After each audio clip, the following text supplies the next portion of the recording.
पौराणिक कथा। जब महान ऋषि की पत्नी के साथ इंद्र ने धोखे से बनाए संबंध शरीर पर उभर आई योनियां। ब्रह्मवैवर्त और पद्म पुराण के मुताबिक एक बार इंद्र भ्रमण पर निकले। आसमान से उनकी नजर जंगल में बने एक ऋषि की कुटिया पर पड़ी। उस कुटिया में उन्होंने एक बहुत ही सुंदर स्त्री को देखा। इंद्र उस महिला को देखकर मोहित हो गए। उनसे रहा नहीं गया। ये कुटिया महान तपस्वी गौतम ऋषि की थी। जिस स्त्री को देखकर इंद्र मोहित हुए वो गौतम ऋषि की पत्नी अहिल्या थी। वैसे तो इंद्र के देवलोक में कई खूबसूरत अप्सराएं थीं। वे जब भी चाहते किसी भी अप्सरा के साथ सहवास कर सकते थे, मगर अहिल्या की सुंदरता उन्हें भा गई। इंद्र अहिल्या के साथ संबंध बनाने की तरकीब सोचने लगे। उन्होंने अहिल्या के पति गौतम ऋषि की दिनचर्या पर नजर रखी। गौतम ऋषि रोजाना भोर होने से पहले जग जाते और अपने नित्य कर्म निपटाने के लिए नदी किनारे जाते थे। वहां 2 से 3 घंटे का समय बिताकर फिर कुटिया में आते थे। इंद्र ने इसी मौके का फायदा उठाने की योजना बनाई। एक रात जब गौतम ऋषि और अहिल्या सो गए, फिर कुछ समय बाद इंद्र ने अपनी शक्ति से भोर होने का कृत्रिम आवरण बना लिया।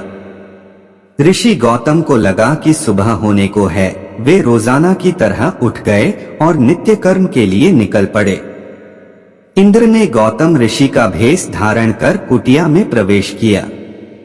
अहिल्या को लगा कि उनके पति नित्य कर्म से निपटकर आ गए हैं। फिर इंद्र ने गौतम ऋषि के भेष में अहिल्या से प्यार भरी बातें की और उसके साथ संबंध बना लिए। दूसरी ओर जब ऋषि नदी किनारे पहुंचे तो वहां के जनजीवन को देखकर उन्हें आभास हो गया कि किसी ने धोखे से सुबह का आवरण बनाया है। वे तुरंत अपनी कुटिया में पहुंचे, जहां उनके भेष में इंद्र उनकी पत्नी के साथ सो रहे थे।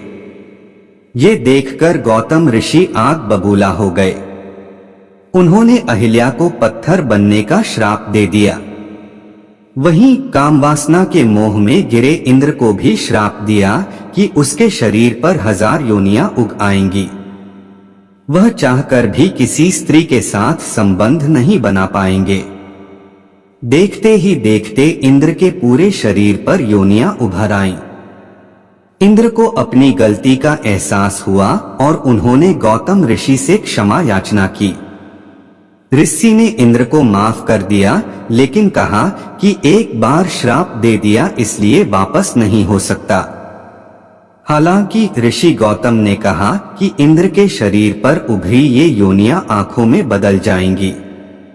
इस वजह से इंद्र के पूरे शरीर पर आंखें ही आंखें हो गईं। दूसरी तरफ अहिल्या ने भी गौतम ऋषि से कहा कि उन्हें बिल्कुल भी यह एहसास नहीं हुआ कि उनके भेष में कोई और शख्स उनके साथ सोया है। इसमें उनकी कोई गलती नहीं थी। उनके मन में छल की कोई भावना नहीं थी।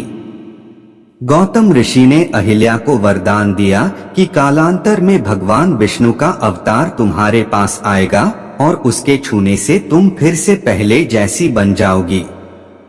सालों बाद श्री राम ने विष्णु के अवतार के रूप में धरती पर जन्म लिया। राम ने ही बाद में अहिल्या को छूकर उन्हें श्राप से मुक्त किया।